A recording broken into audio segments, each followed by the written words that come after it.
Our podcast reviews well-known movies and contains spoilers. The podcast may contain mature subject matter and mature language. Listener discretion is advised. Enjoy the show. Quiet on set. Places, everybody. And action.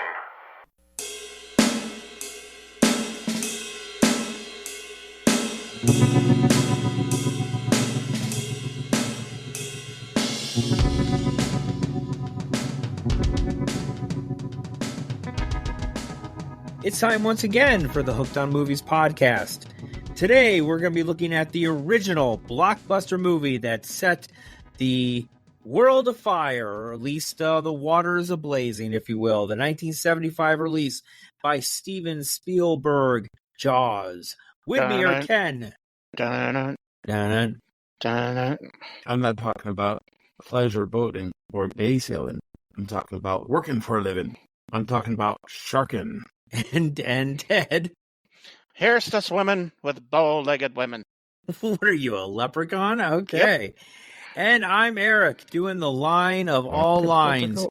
You're going to need a bigger boat. And here we are. We're talking Jaws. Ted, tell us about the particulars of Jaws. Jaws, directed by Steven Spielberg. It has a screenplay by Peter Benchley and Carl Gottlieb.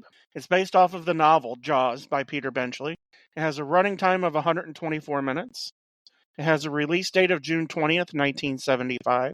It had a budget of $9 million and a box office gross of $476.5 million. And that's $9 million.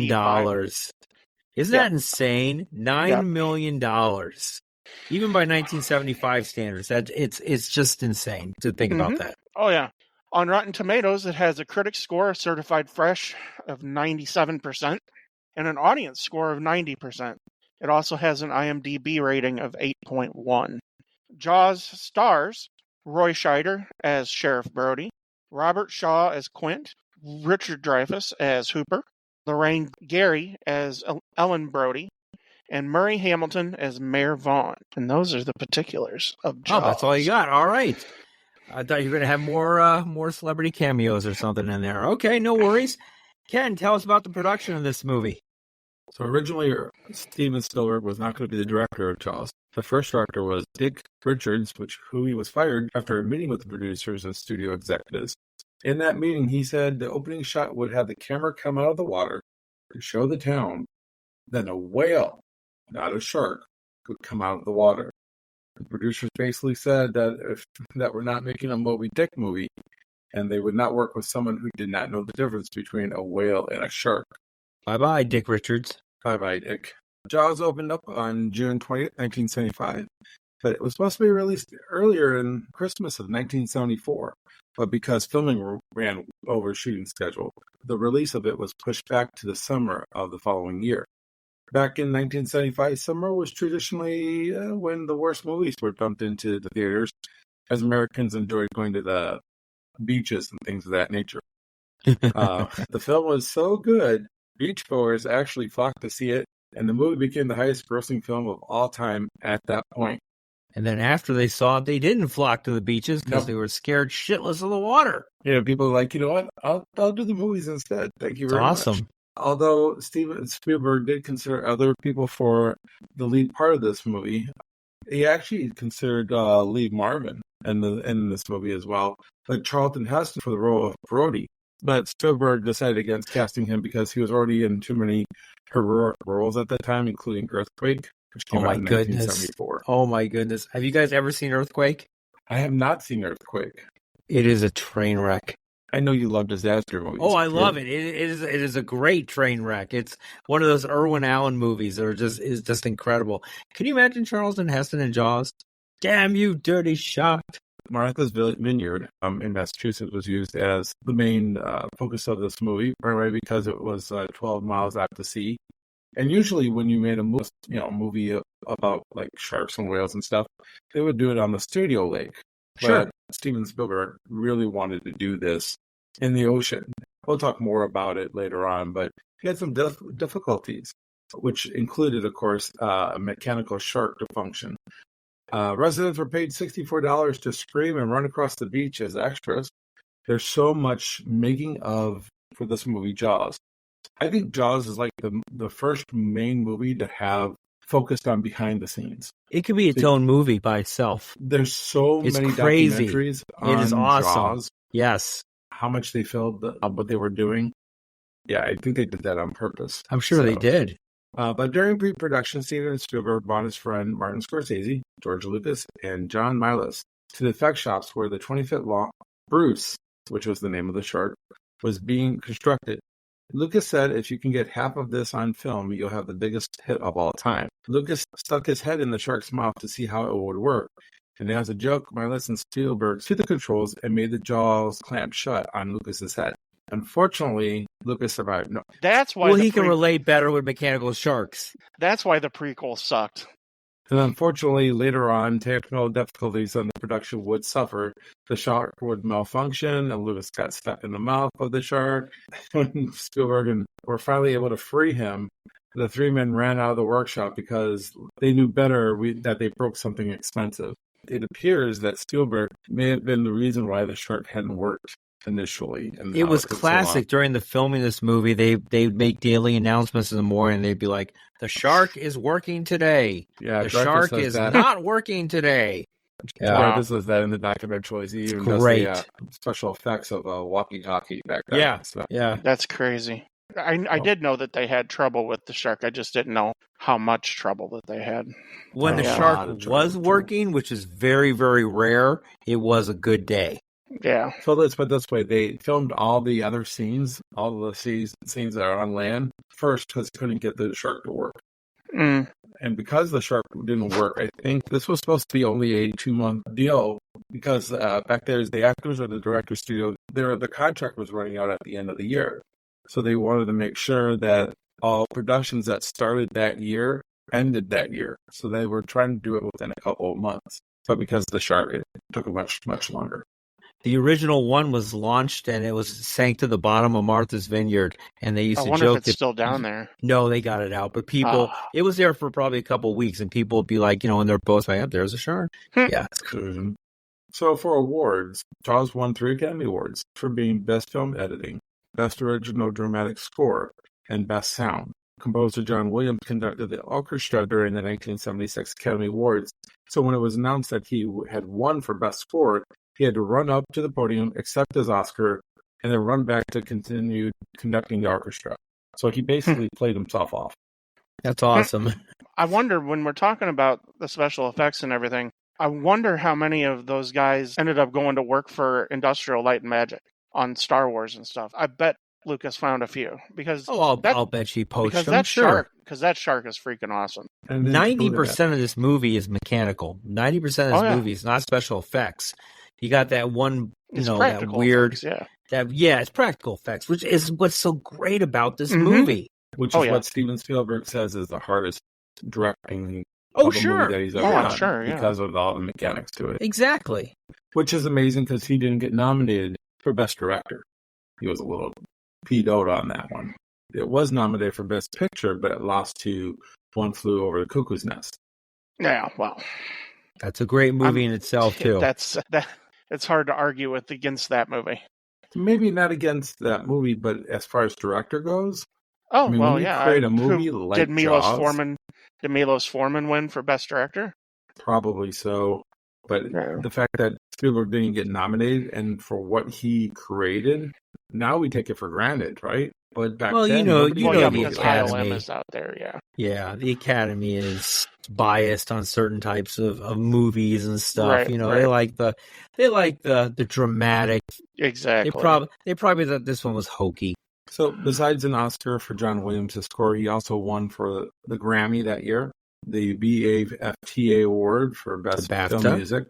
And he won from England, for the score. The film has been voted a favorite movie of the People's Choice Award. It was also nominated for Best Film, Director, Actor, Dreyfuss, Screenplay, Editing, and Sound at the 29th British Academy Film Awards, and Best Motion Picture Drama, Director, and Screenplay at the 33rd Annual Golden Globe Awards. Spielberg was nominated by the Directors Guild of America, and the Writers Guild of America nominated Peter Benchley and Carl Gottlieb script for Best Adapted Drama. So, in the years since it was released, Jaws has frequently been cited by film critics and industry professionals as one of the greatest movies of all time. It was number 48 on the AFI's 100 Years, 100 Movies, a list of the greatest American films of all time, compiled in 1998. It dropped to number 56 on its 10th anniversary list. AFI also ranked The Shark as number 18 on its list of the 50 best movie villains. Roy Scheider's line, "You're going to need a bigger boat," is 35th on the list of top 100 movie quotes of all time. And of course, Williams' score is 6th on the list of 100 years of film scores. Interesting.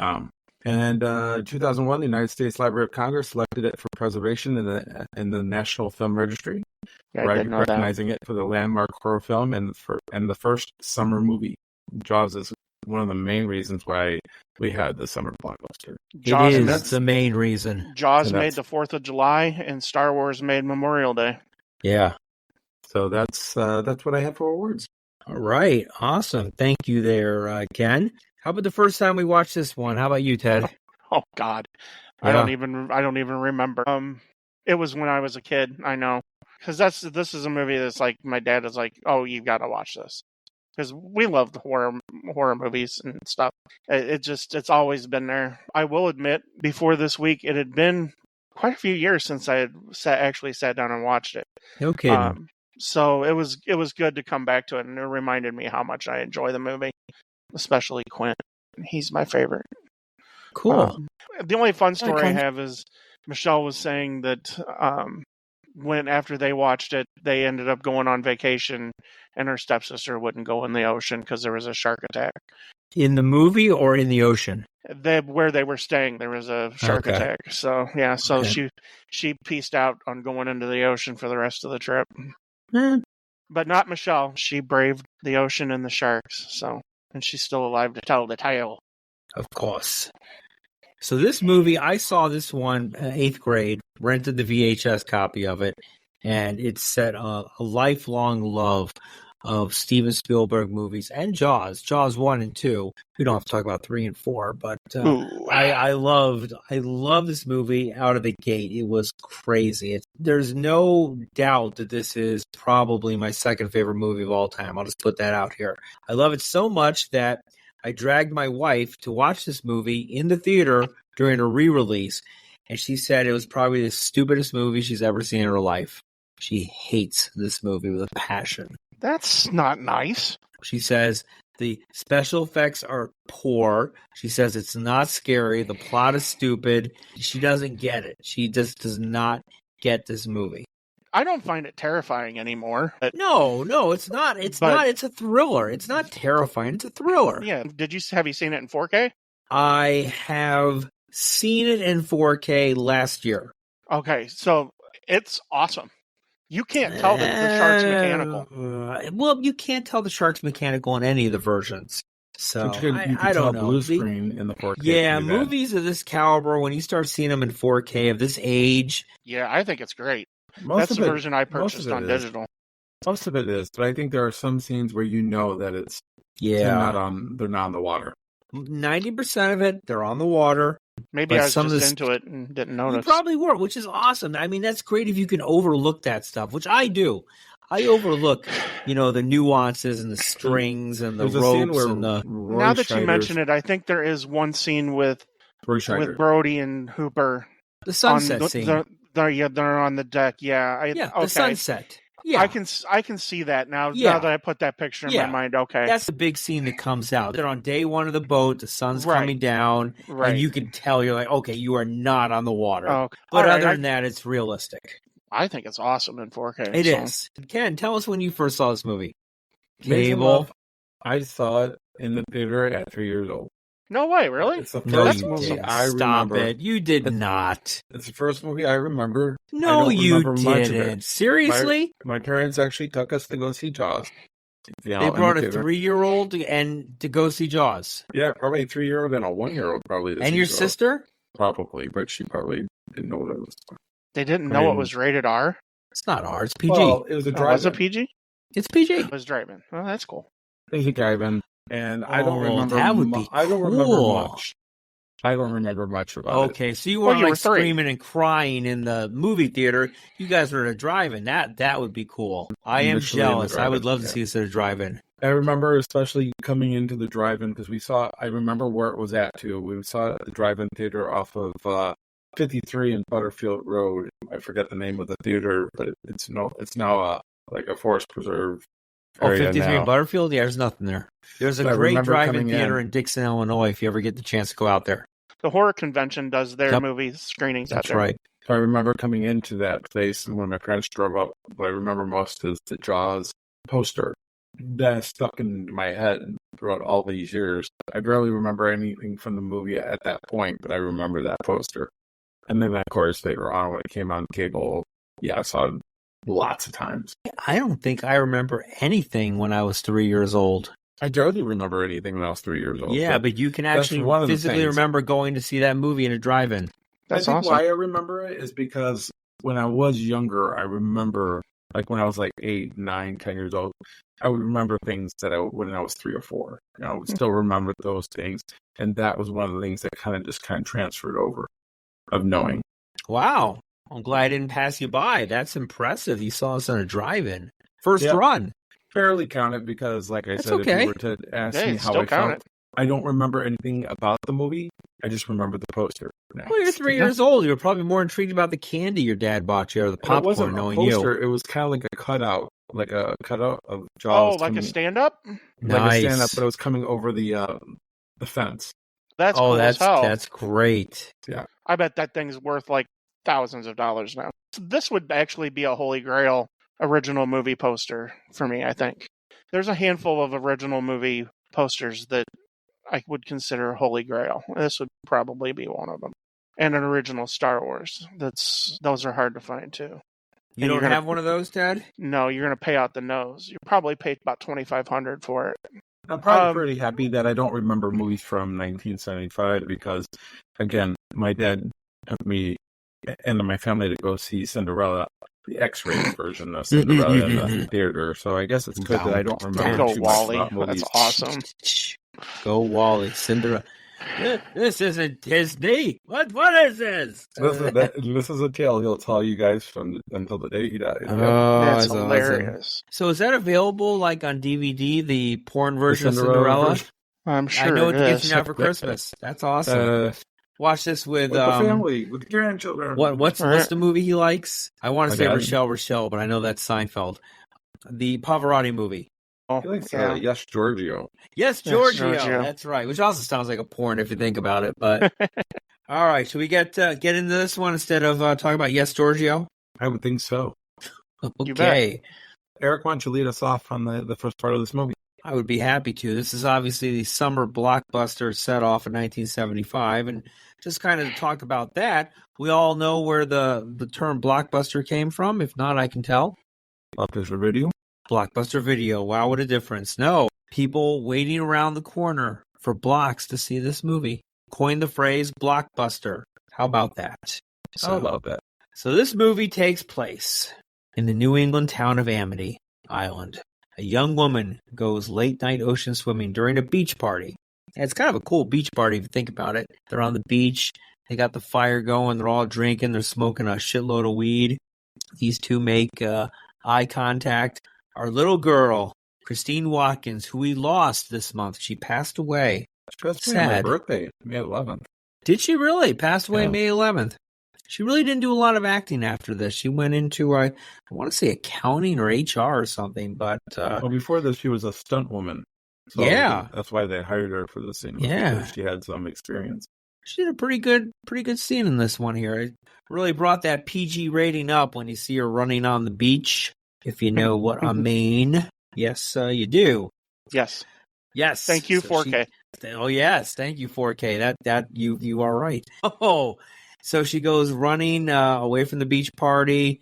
The Well, they're going to go boy, skinny dipping. yeah, the boys chased Yeah. her. She's gonna go skinny dip, and There's gonna be he's more drunk than- off his butt. He doesn't know what's going on. No. She goes in the water, and Why he does she just go passes. all the way out, like in the deep end? Why does she get to the so far out? She's swimming. She's happy. Why I not? guess Yeah, so. she's swimming. And she's There's a good buoy out swimmer. Yeah, you saw her doing those little acrobatics when she's out there in the water. She's a good swimmer, and I don't think she was, if you notice at the party, she was away from everyone else. So she wasn't really, I don't think, drinking or smoking, or she's just kind of being her own. So I think she was able to swim out there. There was nothing inebriating her out there except for a big, giant 20-ton shark. So what happens to poor Chrissy? She gets pulled under and chopped into little pieces, and her remains are found washed up on the beach the next morning. This is probably, in my opinion, one of the greatest opening scenes of a movie. And we'll kind of talk more about Bruce the shark being the villain, who you don't see for the first hour of this movie. And that's brilliant. Totally brilliant. It's incredible. The mindset. Yeah, I mean, the shark having mechanical issues plays some parts in that. But overall, when you think about that, it's just building and building. And you know there's a shark. Mm-hmm. It's Jaws, okay? You've seen the poster. You know that poor Chrissy is being attacked by this fish, but you don't see it. It's crazy. I think the poster is interesting because the poster makes it look like a 25 Oh, foot I know, shark. I know. But it looks mammoth, and she looks like she's Oh, a yeah. puppy. Yeah, compared it to- looks like it's like a giant orca whale attacking her. It's huge, but it's all for effects. I mean, that poster, like you were saying, Ted, is such an iconic image in movie history. You show that to anyone who has half a brain, they know what that movie that is. It's Jaws. part of our poster for our podcast is slightly based on Jaws. So if you look at on movies, poster, or you'll see a shark. We're going to need a bigger podcast. This is just my opinion. I love how the movie opens. I could have done without them at the party, and I How could about have the done. John Williams sequence at the beginning underwater? Yeah, no, that's With- awesome. I mean, the score of a lifetime, and you hear it right off the bat. I And- mean, it's almost like you have the vision. You are looking at the eyes of the shark as he's swimming in the water. You took the words out of my Crazy. mouth because everybody talks about Halloween being the first time you actually see things from the killer's point of view. Right. Well, that's not true, because for a good part of this movie, you see everything from the shark's point of view. And the shark is technically the villain here. I mean, the AFI named him top 10, top 15 best villain.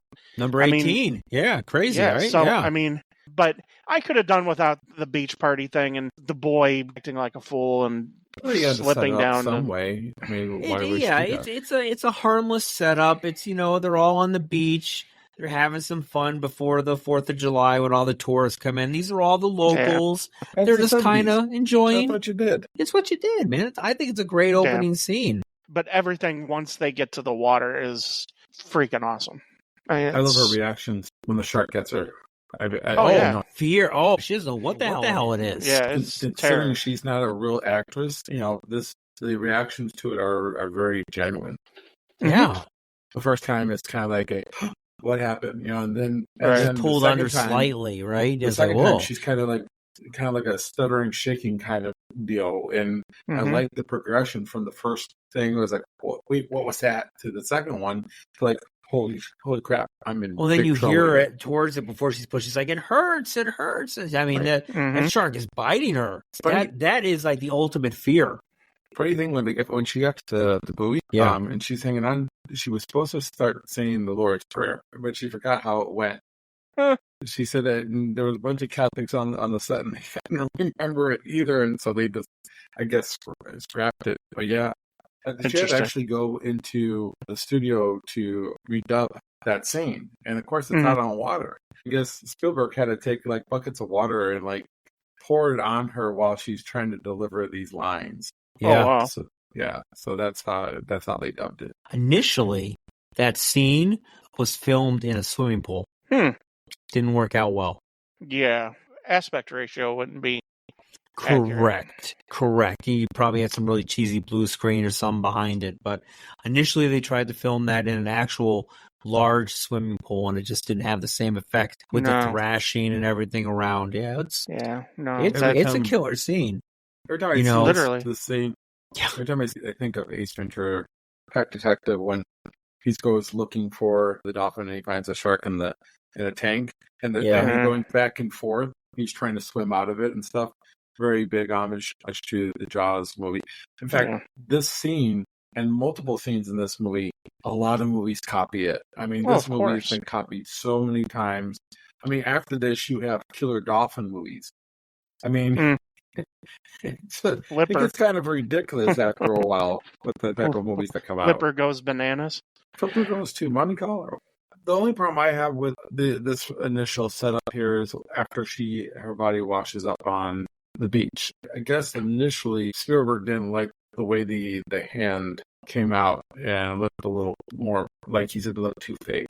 So he actually had a real arm and then, covered it in sand. He had actually a real person buried in sand and having their arms stick out. Oh, really? But for me, it almost looks just as fake. I don't think it looks very real myself, which is kind of funny because it is a real arm. I think they try to maybe overdo it with maybe makeup and things of that nature. I don't mind it. This is going to be a recurring theme throughout the podcast, but the restraint that Spielberg shows, just showing the arm and not showing the entire mangled body or what's left of it, is actually great restraint. Just like he showed restraint and not showing the shark. Because you get the idea. It fully drives home the fact that she's in pieces. Well, I love the reaction from the police officer. He's sitting on the other side. This guy's never seen anything like it. No. Right. And I think no one has. I think that's part of what's really great about this movie is the reaction of the people. It seemed to be genuine. Some are positive, some are negatives. Yeah, but everyone has a unique reaction. But it never comes off as being acting. That comes from your director getting the right take to show in this movie. And I think Spielberg is doing a great job here. So on that note, why don't we go to Ted for the next scene? As we move along, we're introduced to some of the townsfolk here and to see their machinations and how they operate. So the medical examiner actually declares it was a shark attack. We meet the new sheriff, Sheriff Brody, Roy Scheider, who's really cool here. So he's going to close the beach because Chrissy died. He's going to have signs made up because they don't have signs to shut the beach down. Because this is nothing like this has ever happened before here. So right, not in these waters. Then we're introduced to the mayor. And you can tell that he's a small town mayor, but he has high aspirations and high opinion of himself and his position. But he dresses impeccably. God, he's so horrible. He is convinced the medical examiner to change Chrissy's cause of death to a boating problem because they're afraid of Sheriff Brody shutting a boat propeller accident. Right. Young girl swims out late, gets tired. Fishing boat comes along. It's happened before. Because Brody's going to shut the beaches down. Correct. And the town of Amity, this is their biggest weekend of the year. And this really fuels their economy for the rest of the year. It's another line that I use constantly where I just insert a city where I go like, Amity's a summer town. We need summer dollars. Mm-hmm. I'll just put any town in. I use that line all the time. It drives my wife nuts. You see the mayor, no doubt stiff-armed the medical examiner, and he's stiff-arming Brody. Yep. And Brody reluctantly goes along with it. But he makes sure to tell him that, but make sure you keep the beaches safe. So one of the weekends before the 4th of July, we see Brody out essentially being a lifeguard. But he's keeping his eye out in the water. And then all of a sudden, a man's playing with his dog, and the dog doesn't come back out of the water. That's our second casualty. Right. Just as an aside, why didn't the fat lady get eaten instead of the dog? The dog shouldn't have been eaten. I know, anyway. Poor Pippin. Yeah, there's some pretty ugly bathing suits in this island, too. Oh, Lord, yeah. Oh, my goodness. Very 70s. It's an ugly hat, Harry. But the biggest tragedy is the Kittner boy gets killed. You see a bloody, swim raft float up on shore after everybody rushes out of the water. And some would argue that this is actually the first time you do see the shark because you see the fin. You kind of see his mouth come up and bite, lift up the raft, the yellow raft, and you can kind of see, I don't want to say his mouth or whatever you want to call it, but you can see him a little bit, but you're not seeing the full 25-foot long shark. Yeah, you don't get the full scope of what's happening. But you see the blood squirting out. Based on the way it looks, the tiger shark could have been what sure. killed the Oh, boy yeah. based on what they were showing, because it didn't look mammoth. But it was funny because you had the old man that's swimming, and Brody thinks that could be the shark at the beginning. That's a pretty funny scene there. Well, yeah, because he's freaked out because he doesn't like the water to begin with, and he knows that he's been stiff-armed. Did you guys notice one of the techniques of filming in this movie? I'm sure you did, but I'll bring it up anyway. It's a kind of a revolutionary technique. So when you see Martin looking out, he's sitting by his wife on the beach and he's looking out into the ocean. Every time someone walks by him, camera image comes in closer.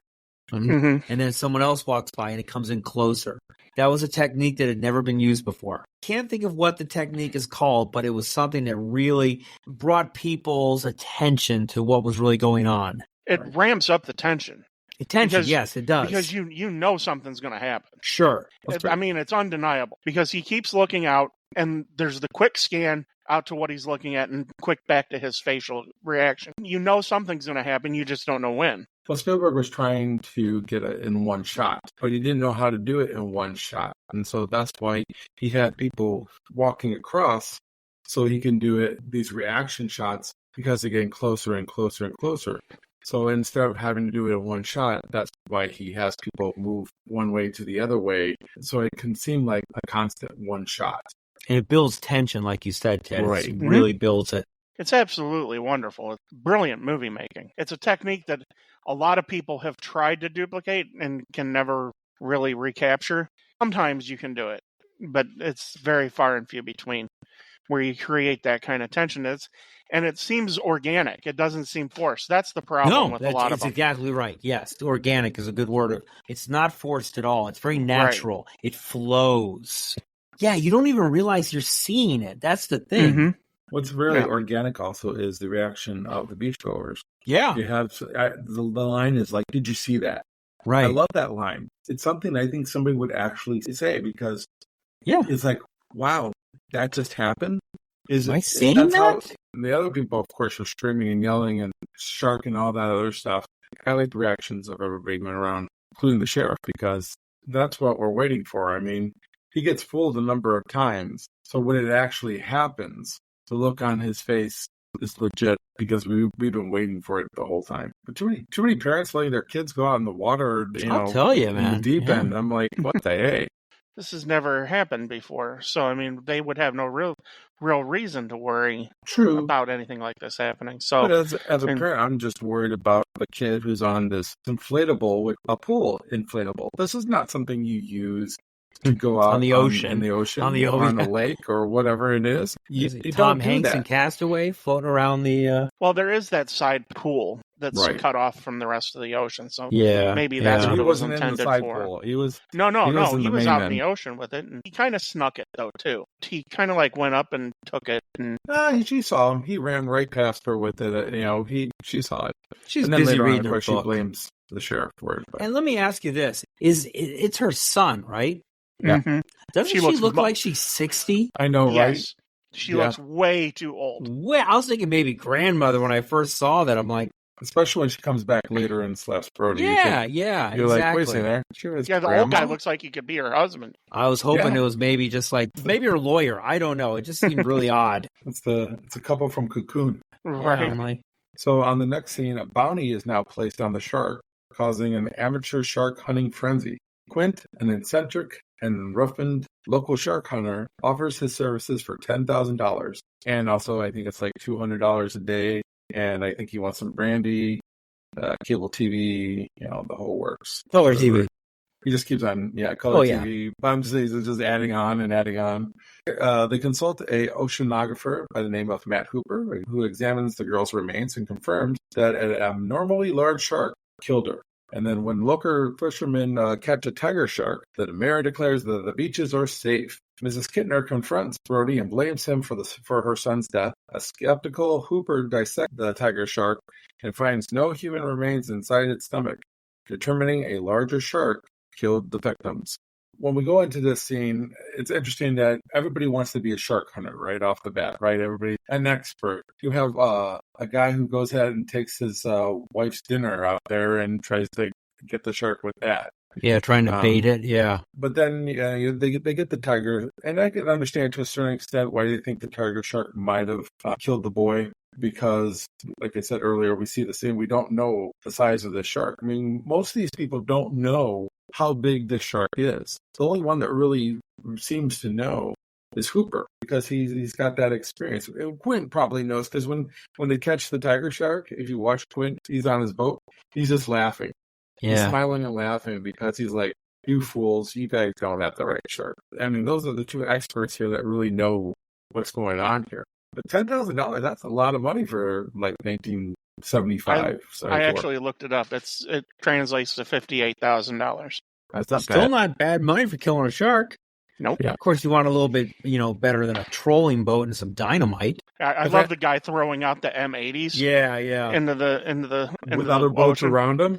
Yeah. Right. They're all circling around him. And None of these guys are going to get out of the this is- harbor alive.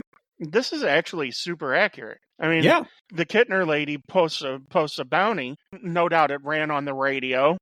Field stream everywhere. Newspapers. I think that was a joke. But it but could it- have the been. news- You never know. The newspaper, definitely. That's what happens. When anybody posts, if it's true crime or whatever, if they post a reward for information or tips or bounty like that, every man, woman, child, and dog are going to go out there looking to cash in on that money. And we're talking pre-internet. oh, yeah, this is word of mouth and, Yep.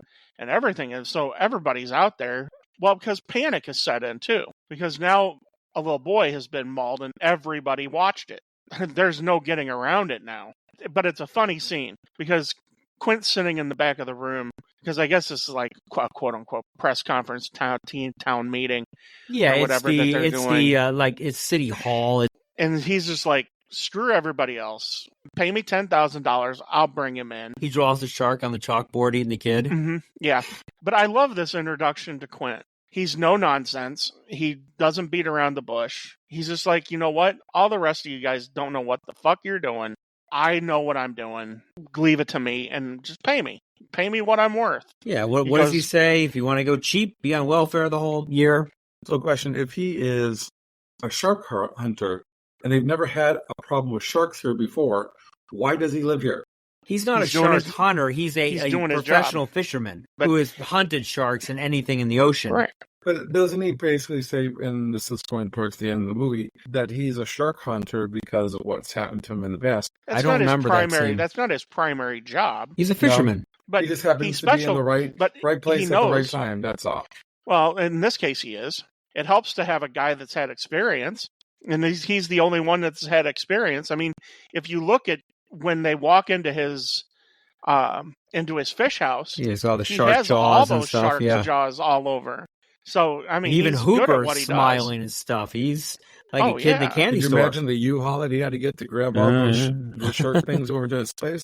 He's boiling them in water to get the skin off and does. stuff. The bleach him. Well, Yeah. that's what I'm crazy. saying here is, does he kind of leave town, go to other towns to hunt sharks and comes back to his place and Maybe. then boils them there? Because I don't know. it seems like he has an active shark hunting business. No, based on it's not the a fact shark that- hunting business because No, there it's a fish. It's a are fish no sharks business, in but- these waters. But based on what you guys are showing, he's got shark trophies. Isn't he boiling like? Or Yeah, he's recently boiling boiled it, one? In the off season in Martha's Vineyard, it gets cold as hell, and it's Mhm. hard to fish. Well, this So- is not set in Martha's Vineyard. Though. That's It's Amity in New Island. York. It's in the Atlantic Ocean. It's totally essentially. East Coast, right? So it's going to get cold there, and it's hard for they don't fish in the winter. I can't remember exactly when, but I think it's like October. The corporate fishing and everything shifts. Mm-hmm. So yeah, he's got to go like down south to the Gulf. He probably fishes for big game because I bet he goes down to Florida quite So a bit. in the book, and we really haven't discussed this, the book is completely different than the movie. In the book, he is a commercial fisherman who is very brass, even worse than this.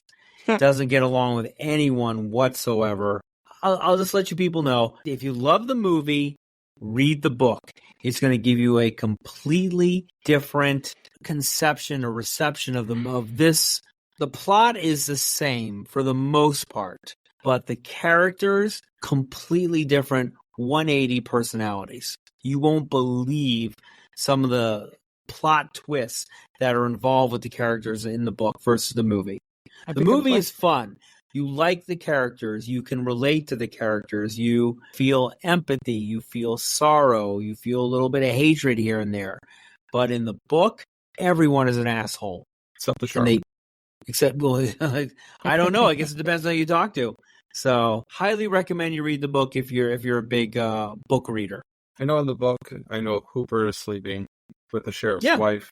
I think that's kind of interesting. If you threw that in the movie, I think that would have been interesting. But again, not needed. I know Spielberg was very adamant about doing a formula type of movie. He wanted you to like the characters. Quentin Tarantino kind of said this best. He feels like this is the best movie ever made, but not the best film ever made. And why he says that is because every element you want for a blockbuster movie is here. If you start adding things like Hooper sleeping around with his wife, the sheriff's wife, then you're going into film territory, and then you have to do a lot more different things. I'll give you a little taste of the book.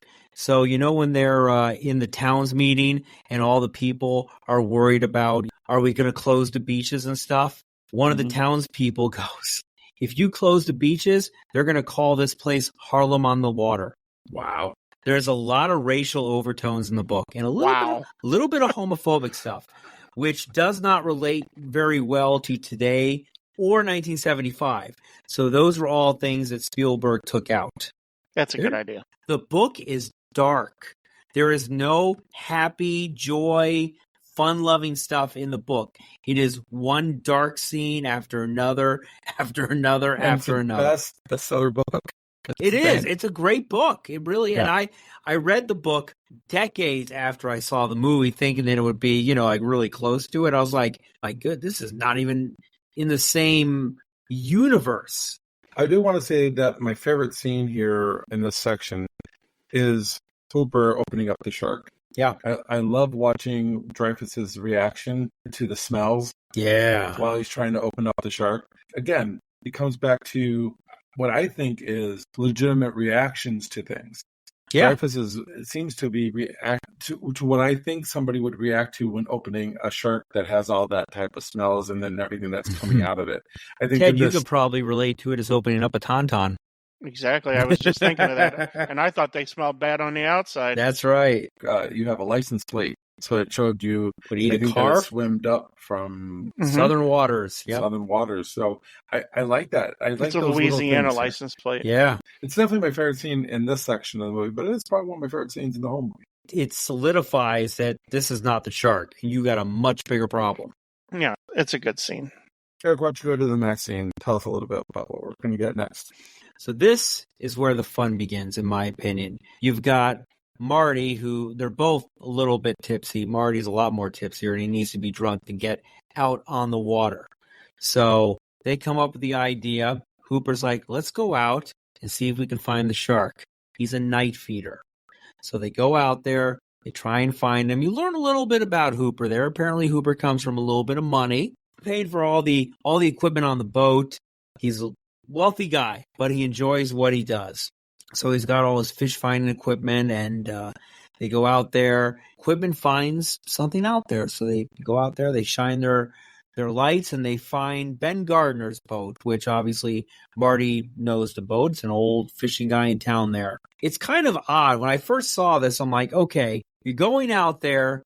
You know that the shark is a night feeder, but you have no problem getting in a wetsuit and jumping in the water by yourself, which I always thought was odd. I know, Ken, this is one of your favorite scenes when we find the head of Ben Gardner in the hull of the boat. Always freaks you out, right? Scares me every single time. It's and you got that John Williams music behind it, and it is. It's a pretty unique scene because you know what's going to come. You know every time what's going to happen, but it still kind of freaks you out a little bit. The reaction of Hooper, after he has that massive shark tooth that he pulls out of the hull of the boat and he drops it. He has a tendency to drop things underwater. He does have a tendency to drop things. He does get a little spooked underwater. This is one of my favorite scenes is when they pull the boat in and they're meeting with Mayor Vaughn on the island. and they've got the public service announcement board there that says, shark, and, they've spray painted and stuff. I love the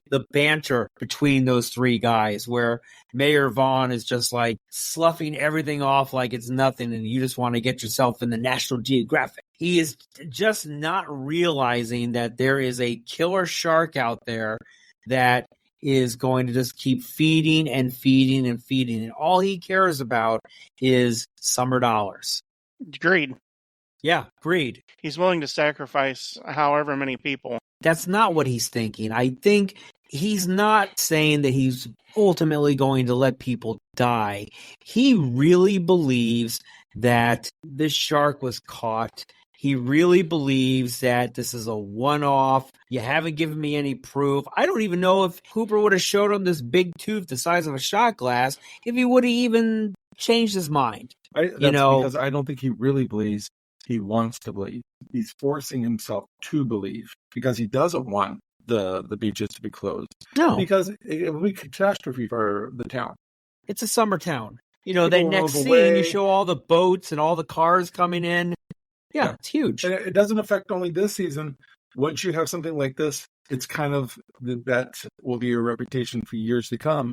So Yeah. not only will it affect you this summer, it will affect you for some summers to come, which will mean people will move away. Money the will mayor's be shark scarce. town. You'll Yeah. have to shut down the town almost, basically. Yeah, and I get it, and he won't get reelected. That's the main thing, too, let's be honest. That too. Yeah. I mean, let's be honest. But I want to go back to Ben Gardner because I think the story of Ben is interesting because he's played by Craig Kingsbury, who is a local fisherman that lived in that town. He's a real local. Local And guy. They cast him because Spielberg just fell in love with him because he's kind of eccentric himself. Spielberg let him, when he had lines in the movie, he just let him, Kingsbury just say whatever he wanted to say. In fact, Robert Shaw based his character off of him.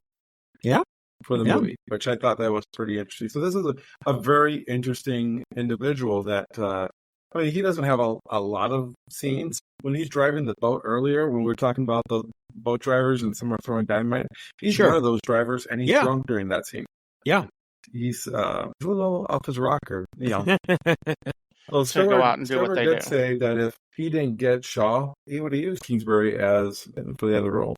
Talk about a for career Quint. changer for that guy, huh? Yeah, no crap. Yeah. Quint's my favorite character, but Hooper is close second because I love his sarcastic nature. He's got a comeback and he's got a line for everybody. Because he's smaller, everybody kind of writes him off. But he knows his stuff. Well, he's highly educated. And he's, Yeah, and and he's a I- rich boy. Yeah.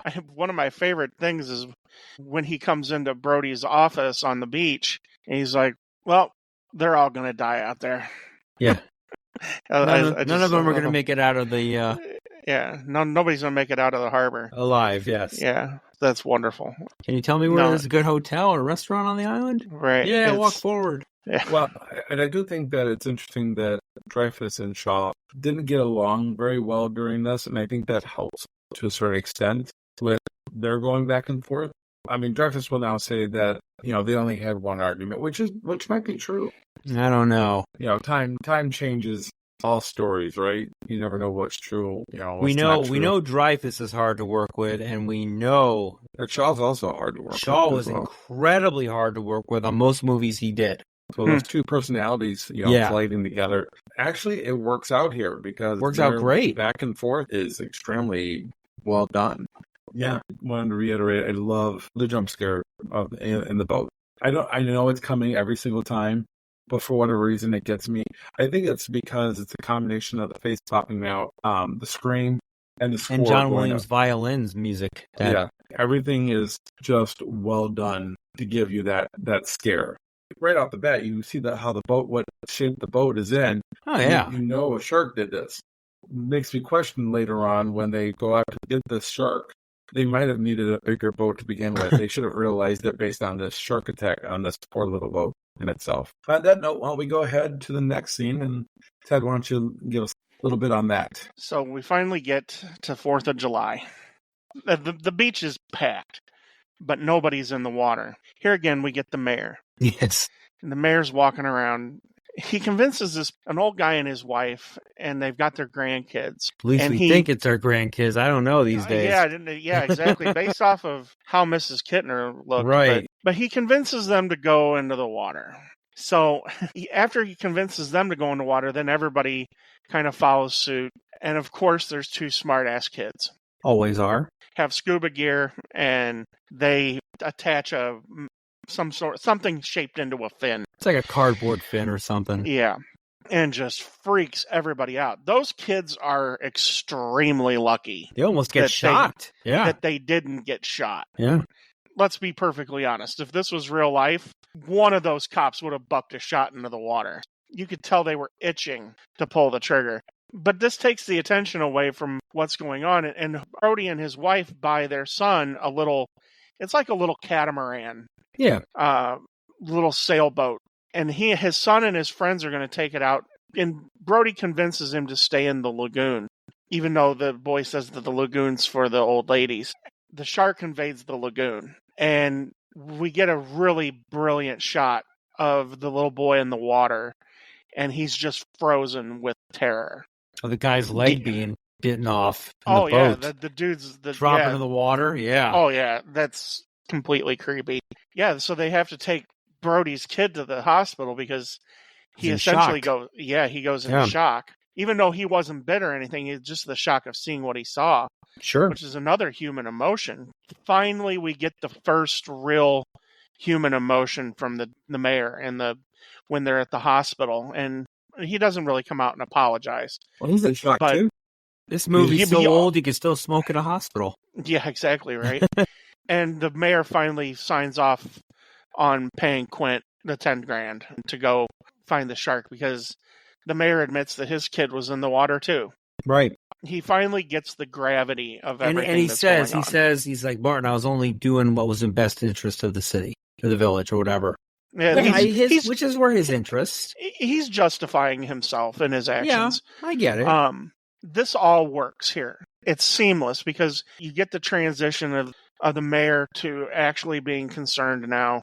But it takes something horrific that he has to witness to get him to become active, become an active part of this. Be an active mayor. Yeah, and it's funny, too. It's a passing line. It means something. This is like part 2 of the movie now. We get the interaction where Brody tells his wife to take the other kid home, and she said, home where? New York? Right.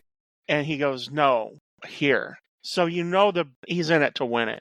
It's personal now for him. And he's got to face his fear, in which he's terrified of the water. It's just a little passing thing, but it's those little details that Spielberg allows to stay in through the editing process that brings the humanity out in these characters that we really haven't talked about, because all of these characters feel tangible. They all feel real. Like you can relate to each one of these people in every way. And that's probably why I don't care for the mayor, because you can understand where he's coming from. I can't shut down the economy of people are going to starve in the wintertime if the 4th of July doesn't go off without a hitch.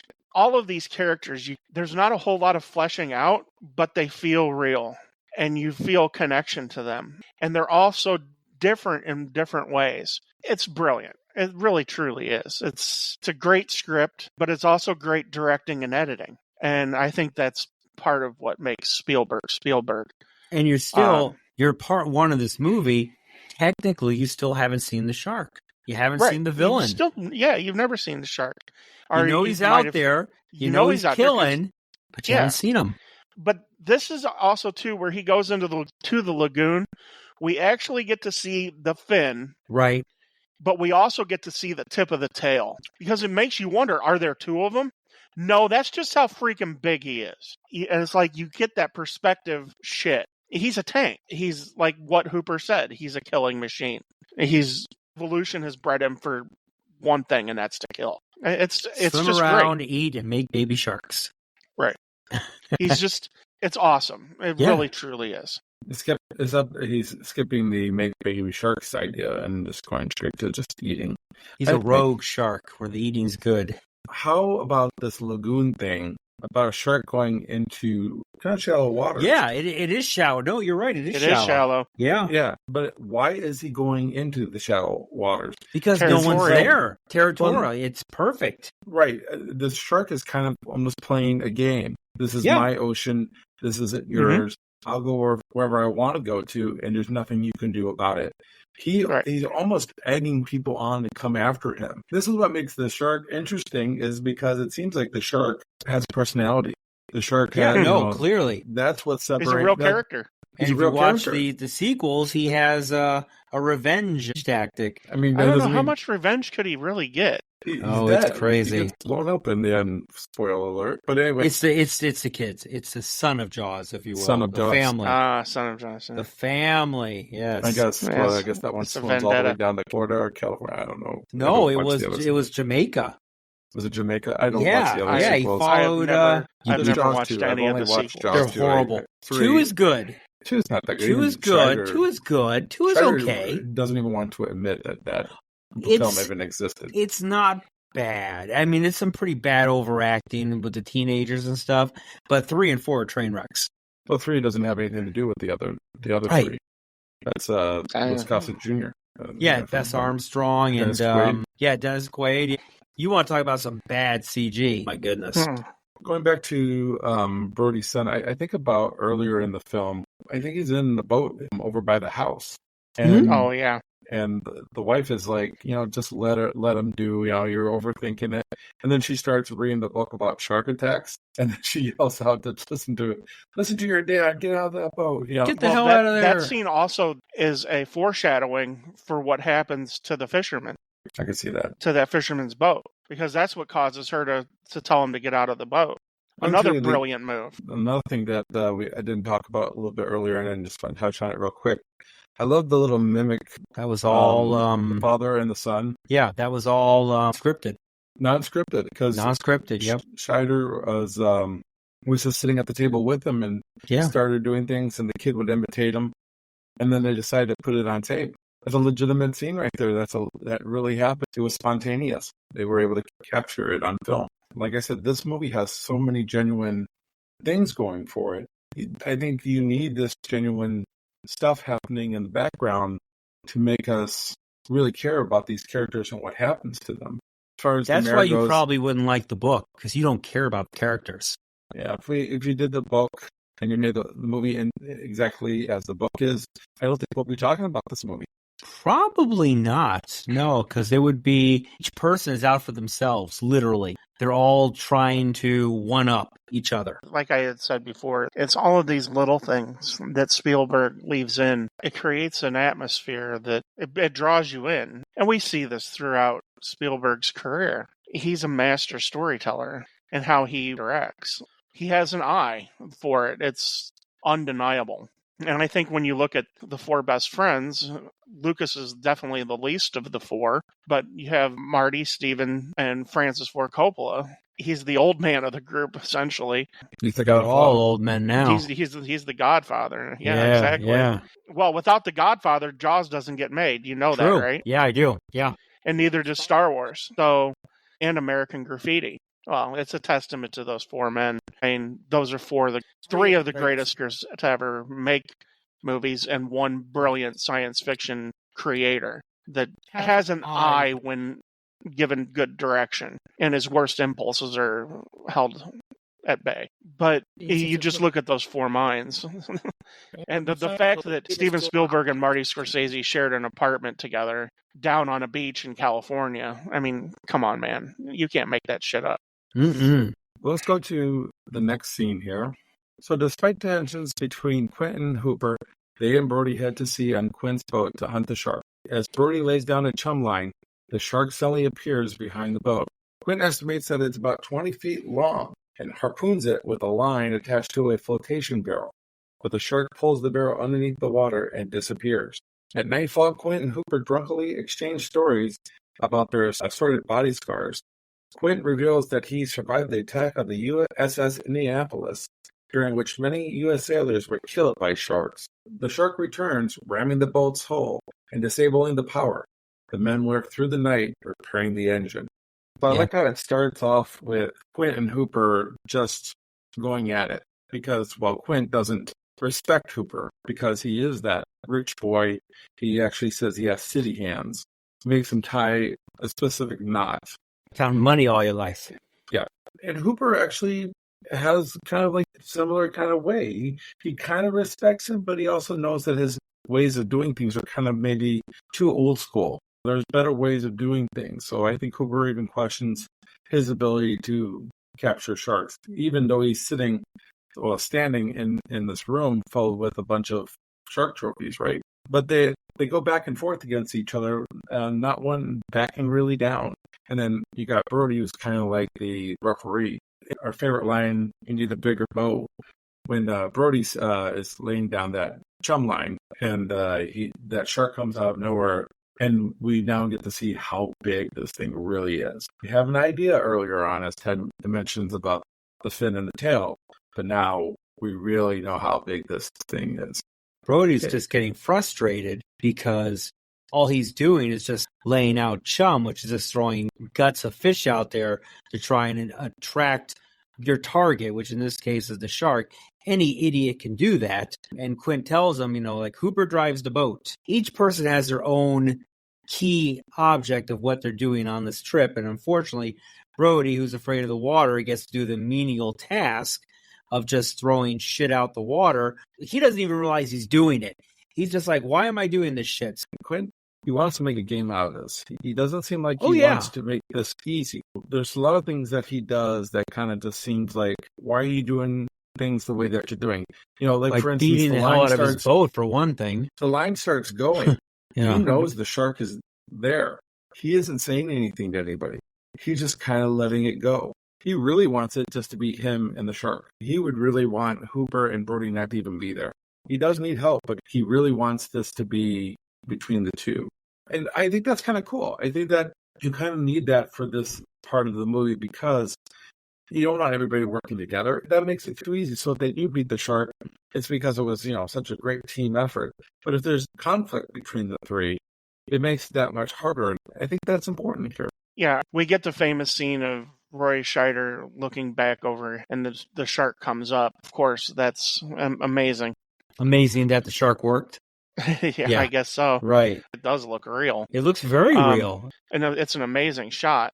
Like kind of just mentioned, it kind of took my thunder a little bit, but the whole thing with Quint all of a sudden turns serious. I mean, he's just busting balls. But then all of a sudden, he gets quiet.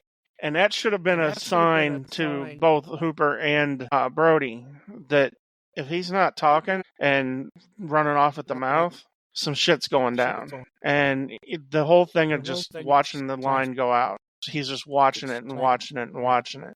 And you get the look on his face. He finally does stop and he gets up and he's trying to hook it. Even he's shocked by the size.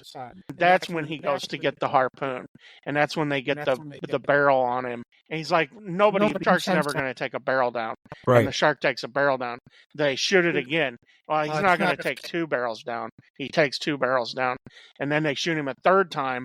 And he takes 3 barrels down. And that's when Quint gets scared. And all of a sudden, the busting balls stop. All of a sudden, shit gets real. I was waiting for him to say inconceivable. Inconceivable. That's Yeah, right. inconceivable. You feel the momentum building. It's a little things too, like having Brody throw the water on the line so the line doesn't start on fire. Right. That's a real thing. They really do that when you go out in deep sea fishing. It's just, little details. And I do love the scene too. Like Ken said, he and Hooper start comparing battle wounds. Oh yeah. Because of course some good moonshine and apricot brandy will loosen anybody up. Robert Shaw is amazing in this scene when he tells the story of the USS Indianapolis. I mean, it's just wow. It's probably the best acted scene in the entire movie.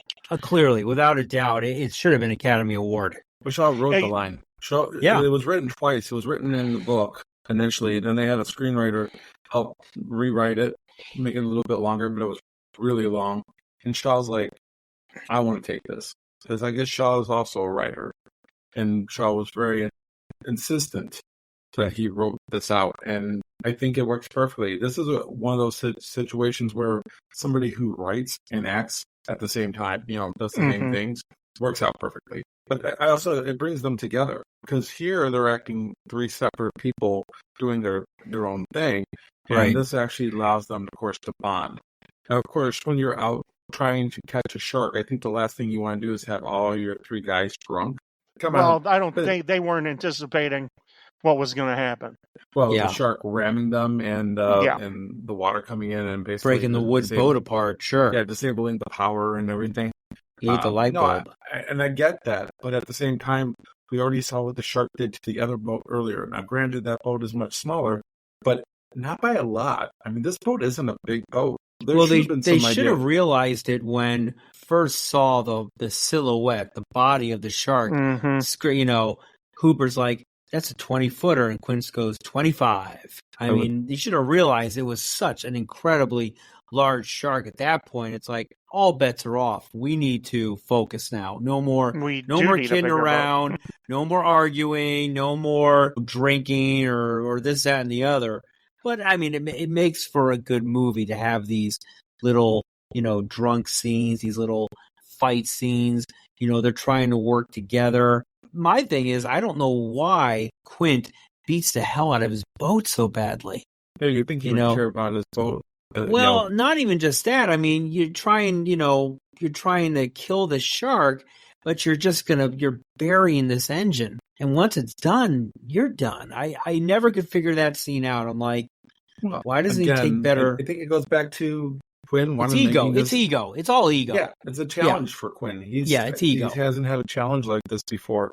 It makes me think of the line of Eric Cartman in South Park. Screw you guys, I'm going home. Because that's what I would say here. Is like, why isn't the Coast Guard or anybody else involved into this? Because this is a major problem. Is there no Coast Guard in the early 70s? I mean, there was. When they're doing the autopsy, when Hooper's in there, he's like, did you notify the Coast Guard? No, it's local jurisdiction. No, they didn't want to notify the Coast Guard because once you get the Coast Guard involved, well, now it's federal. And now it's all over the papers and TV. I guess that makes sense. And then the Coast Guard will shut down the island for you. Mm-hmm. Yeah. Because they should have realized right there and then that this is They're not trying to keep it under wraps. The story here about the USS Indianapolis is really good, about hearing why he became, a shark killer. We get a nice backstory about why he does what he does. I feel like we don't get that from like Brody and from Hooper. I mean, we get a little bit with Hooper, a background on why he's interested in this. Yeah. But I would like to know more about Brody and why he's afraid of water. Or what brought him from New York. Exactly. Why did he have to go to this town? He came to Amity because he wanted to make a difference. Yeah, one man can make a difference. Exactly. But why Amity? And why an island? I know it's only that way if you look at it from the water, but still, he doesn't like the water. It's kind of funny. And didn't his wife say that he was afraid of the water because of drowning or something? No. She goes, Martin's afraid of the water. When we travel over on the boat and the ferry, he sits in his car. It's some type of fear. What's it called? He goes drowning. So he's afraid of drowning, apparently. Yeah. But it would have been nice if something happened to him as a kid or something that we would hear about. This is the part where to tell that. We're sharing stories. Why not share a little bit more background with each other? I think the scene is almost as perfect as it can be anyway. So you don't really, really need it. But I think it's a nice little bit of addition to put in here. Just think at this particular time, since you're already sharing scars, which other movies start doing that. We reviewed Lethal Weapon 3, and you had Rene Russo and Mel Gibson sharing their battle scars, just like they're doing here. But that leads to sex, so I'm happy that didn't lead to sex here in this movie, so that's good. So in the morning, Brody attempts to call the Coast Guard, but Quint smashes the radio because he has a temper, apparently. Quint harpoons the shark with another barrel. The line is tied to the stern cleats, but the shark drags the boat backwards, swamping the deck and flooding the engine compartment with salt water and eventually breaking off the stern cleats. As Quint is about to sever the line to save the boat's transom, the cleats break off. The barrels stay attached to the shark. To Brody's relief, Quint heads towards shore to draw the shark into the shallow waters. But the overtaxed engine fails. And why does that engine fail? Because he runs it too hot. Bloodspeak. As the boat takes on water, the trio attempts a riskier approach. Hooper suits up and enters a quote-unquote shark-proof cage. Sidebar, in the book, it's not shark-proof. Intending to lethally inject the shark with strychnine via a hypodermic spear, the shark viciously attacks the cage, causing Hooper to drop the spear. Once again, he likes to drop stuff. While the shark destroys the cage, Hooper escapes to the seabed. The shark leaps onto the boat's stem, subsequently devouring Quint. I love that. That's great wording there. Trapped on the sinking vessel, Brody shoves a scuba tank into the shark's mouth and, climbing onto the crow's nest, shoots the tank with a rifle.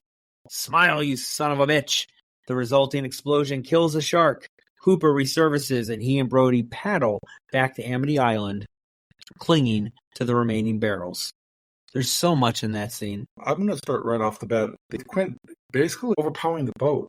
He knows it's running hot. Yeah, the RPMs are maxed. He knows it is. He smashes the radio because he doesn't want any additional help. Correct. He just wants it to be one-on-one. To a certain extent, I think he runs the boat to the ground to force that one-on-one. I think when he's driving the boat, he realizes that he's kind of doing a chicken move. The shark has won. He hates it. He's in retreat. He's thinking about this all the way to the land. And he realizes, you know what? I'm not going to let this shark win. So he runs the boat into the ground and makes an excuse to have that one-on-one competition with the shark. I think you're right. I think that he's definitely has a little PTSD from what he experienced with the Indianapolis. So it is personal with him. Very much so personal. Yeah. I think it's some of that too. I think he's got some survivor's guilt as well. And I think that all plays into his character. He's like, well, if I'm going to die, I'm going to die at the hands of the shark. And if you remember, he will never wear a life jacket. Life jacket again. Yeah. There's a lot going on with his character. I don't think he's just got a death wish or just something that he's just doing because he's got an ego. I think there's a whole lot at play. If we never had the story that he survived the Indianapolis, I would be like, yeah, it's complete ego. But I think there's a lot going on with him. And it's Captain Ahab. It's Captain Ahab. Well, there you go. That's another great analogy that can definitely be made as well. I mean, a lot of his friends are killed by sharks. He has this thing that he has to kill off all these sharks. This is his Moby Dick. He has the ability to leave it, but he won't, and it consumes him to the point where he gets killed, just like Captain Ahab. I think it's a very similar death as Captain Ahab and Moby Dick. Yeah, I mean, there's definite parallels. It sucks that Quint dies, but it also is very poetic. Even though it's a brutal, brutal scene, it's tragic, it's horrific, but it's also, it's the way he would have wanted to go out. This is not a guy who wants to die in his bed, in the middle of the night. He wants to go out fighting. He wants to go out on the brink of battle with his Moby Dick. It's a great scene. It sucks that he dies, but it's the way he would have wanted to go out. It's never said between Brody and Hooper, but they both acknowledge that that's the way he would have wanted to go. That's true. It's crazy how he just fucking just goes up and just bites the shit out of that boat and just starts honking off chunks of it as it goes, as it's going down. It could have came off being really bad. It could have looked really fake. And I mean, to a certain extent, I mean, there is a line I think that's being played here a little bit, but I think in general it comes off looking pretty good, especially when Shaw is taking down into the water. That's a great scene. That's a great real. image. It looks really real. Yeah, it looks really real. And I when I see that, just thinking about Brody looking at that happening and pulling his friend underneath the water and knowing that he's dead.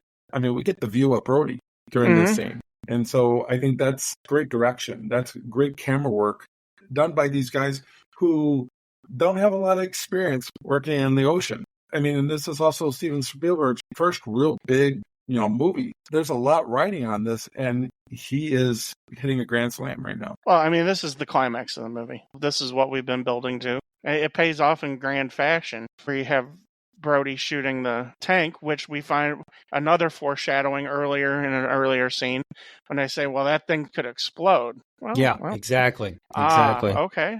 I mean, and you don't think about it until it happens. And you're like, yeah, they did say that those would explode. Let me tell you how the book ends in this, and you tell me if you like this parallel or not. So the book ends, Hooper is killed in the water, in the shark tank, okay? Quint fires multiple harpoons into the shark, gets one of the harpoon strings wrapped around his foot, and is pulled into the water as the shark is retreating and brought down to the ocean and dies. Wow. The shark dies. One of the big themes throughout the book, and it's kind of weird, is Brody's fear is not of the water. It is of being alone on the water. So at the end of the book, he is the only one who survives on the boat, alone in the water. Interesting. It is kind of interesting how it's... I don't like it, though. I don't no, like it doesn't have the theatrical ending that Smile, You Son of a Bitch has, Right. Clearly. Quinn's character accidentally roping his foot with the harpoon, that just sounds clumsy and not in Quinn's character. I can't buy that. Based on what we know of him in the movie, I just don't buy it. Now, as far as Hooper and the shark cage, first of all, I think that's a very underrated scene, the shark cage in Hooper, because I think it's kind of dumb. I don't think it's dumb. It's an idiotic move. Well, come on. Listen, think about it this way. They saw the size of that shark. There's no way those aluminum tubes are going to hold back a shark of that size. But Hooper is what one do you of got those. to lose, he should have though? known better. What do you got to Hooper, lose, though? Your boat is sinking. Your life? Your boat is sinking. The boat is sinking. What else? What is your other alternative? I mean, seriously, you're going to float around the Atlantic in a life jacket while the shark just eats you alive? I mean, it's kind of hokey, but it needed to be done. Plus, Hooper is the new school of thought. It is the shark cage. He's technology. It's his technology. It's what he knows. And what I think is interesting is that he's going to try to poison him. Why didn't you just try to poison the meat or the stuff that you throw out there to poison that? Because I think it gets dispersed in the water.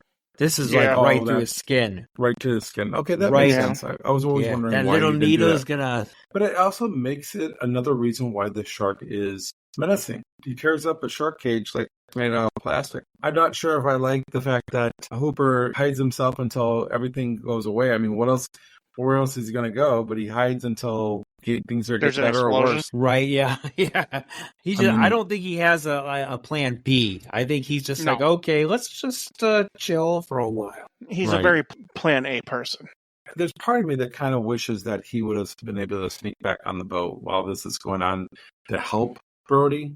But no, there's no boat for him to sneak back onto. Well, that's true. There's not much left out of that. Isn't it really interesting that the shark he doesn't take much time to finish eating Quint, and he's already back in there. He turned up the rest of the boat to try to get to you see all the little Quint meat in his teeth as he's coming out there. Yeah, that in itself is menacing because now you look at earlier on, you had this like clean mouth of the shark, but now you have remains of your colleague here, and he's now ready to take you out. Yeah, I like how Spielberg plays with this because at the end it's like, okay, so you're going to have this thing fall into his mouth, and you're going to be able to shoot it, and then it's going to explode. What's really weird is that it goes into his mouth. The shark has been smart this whole time. There's no way that the shark is going to get rid of this tank out of his mouth. He's going to come back up with it. Spielberg basically said, you know what? If they bought it up to this time, they're going to buy anything else I do at the end.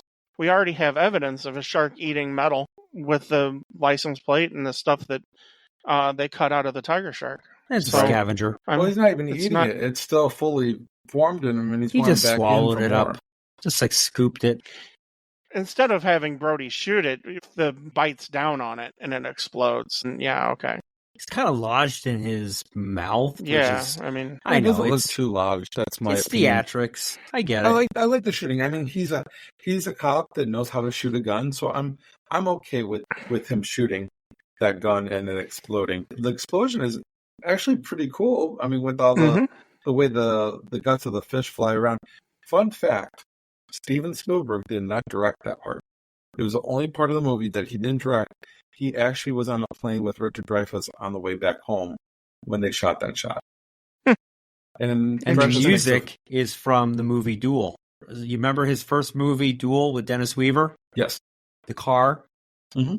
So when that truck goes off the cliff at the end, that's the music you hear. So when you hear that or the shark dying at the end, that's from Duel.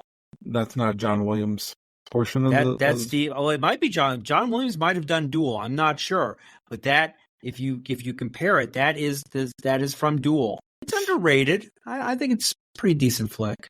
Dreyfuss does say that Spielberg now has a rep of not filming the final scene of his movies. Really? That he does this on purpose. Superstitious, is he? I don't know if that's true or not. I just listened to Richard Dreyfuss's mouth, and I don't trust everything that comes out of his mouth. So we'll just leave it at that. All right. So I love boys. Richard Did we Dreyfuss, forget anything on this one? I think we're good. I think we hit all the major points there. I think we did a great job. And if you haven't seen this movie, go rent it.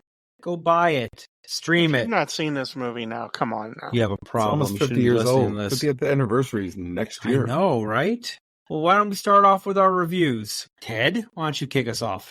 So the critic that I'm going to align myself with here is Roger Ebert from the Chicago Sun-Times.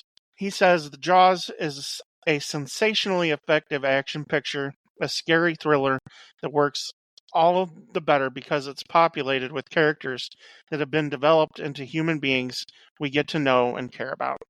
That's essentially what I said earlier. That's the driving force of this movie, is the characters. Characters are what makes this movie endearing and rewatchable. Spielberg's brilliant, and of course we know that now, but this really shows what's to come. You come out shooting with Jaws, a lot of people would say that the only way to go is down. How do you top that, right? Yeah, Spielberg seems to do it with every movie. Yeah, this is a brilliant movie. I can't think of anything that I would really change here. By far, it's not perfect, but it's as close to perfect as you can really get. And even the parts that are a little bit where you could disbelieve things, you look immediately past it. It's a great movie. Oh, the shark is kind of disbelievable. Well, you're in a movie. Yeah, you have to suspend some disbelief. I mean, because of course, we know scientifically that great white sharks are not this. They don't attack human beings, generally. It's usually tiger sharks that are the ones that are, and nurse sharks are the ones that are more human. They don't follow you to Bermuda.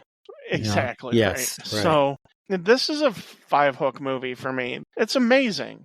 Like Eric said, if you haven't seen this movie, I don't know where you've been for the last 50 years or however old you are.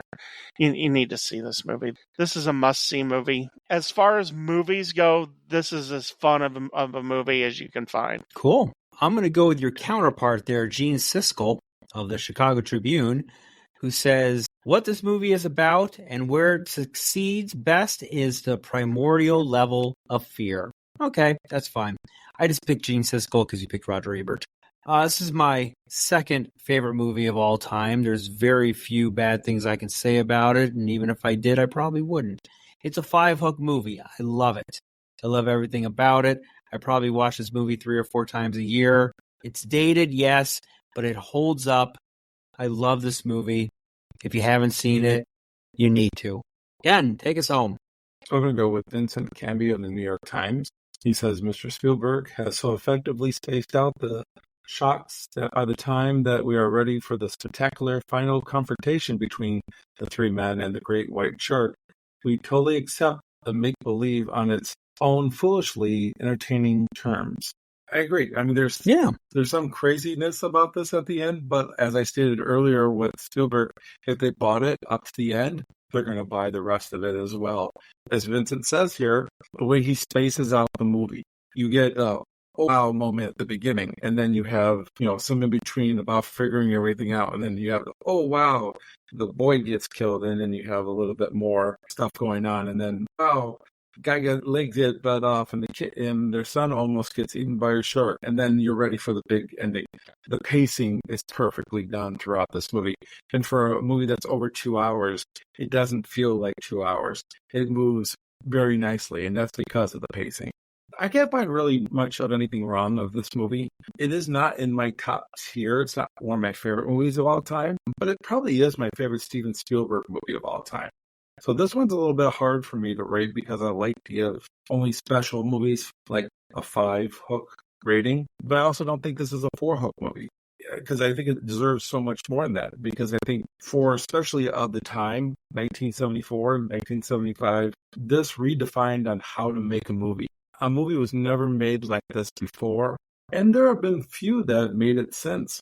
It stands on its own in a lot of ways. So I will go with a 4.5 hooks on this movie.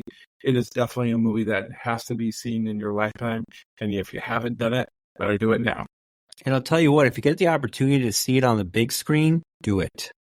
50th anniversary is next year. I'm sure it'll be available a number of times next year. Yeah, definitely go out there and see it on the big screen. It'll be well worth the money. All right. I'll have to do that. Yeah, we can all do it. I'll see it again on the big screen. Absolutely. We just won't bring the wives with us. So, yeah. All right. Well, Ted, where can they find us on the World Wide Web? We can be found on Twitter at hookedon_movies. Come and tell us what you think of Jaws. Tell us the first time you've seen it. Does it still scare you? And then whatever podcast version you're listening to us on, whether it be Apple, Spotify, Good Pods, leave us a 5-star rating if you can, and write us a review. If you write us a review there, tell us what you think of Jaws. Tell us what you think of us. Tell us if you think that Jaws should eat one of us, preferably Ken. What? You know. There's a lot of meat there. A lot of meat. So, yeah. Okay. Ken, what's going on Facebook? Join us on our Facebook page, Hooked on Movies. We review trailers, movies, celebrities, movie actors, whatever you want to talk about that relates to the movie industry. Bring it on to the Facebook page. We'll love to talk to you about it.